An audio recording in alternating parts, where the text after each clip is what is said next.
Kani kediga bati CTV, mat pidang pek yaki kubur baman kasni, belawan rasha pida ka Orange Nissan Loom Sopo near Fire Brigade Shillong, ringkat bat ka eco-friendly enterprise, ki plakot nagamenta ki jingdon kam hakasong, bat kara karong.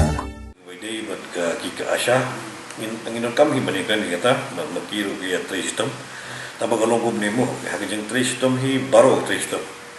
Pinum no manong maditang ki asya, hindi pinang tangi health workers, frontline health department ya. Impek nadu ki polis, nadu ki snong, kirong basnong, ki volunteer snong itu baro. Kita baro nginum pala dong. Dei tang nagleng jong sarkar kini. Gladon ka insurance.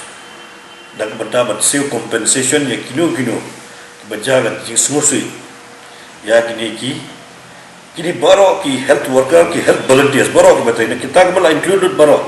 Bat darbar snong, bat volunteer, bat BDP, bat senggenthai bariu kita baro la take care. Daka compensation. Sanpau lak ada don bija nunguru kiba hakpor bagi don aga duty ki klat naga benda ga jing tre jong ki ha COVID-19 jangan nunguru da chut jangan nunguru jing ye jong ki dan baru nunguru jing klat ga government kla insure diki adu sanpau lak compensation. The frontline workers in the government hospital and all health care centers including private hospital and also covered under Pradhan Mantri Garib Kalyan Yojana health insurance package for workers fighting COVID-19.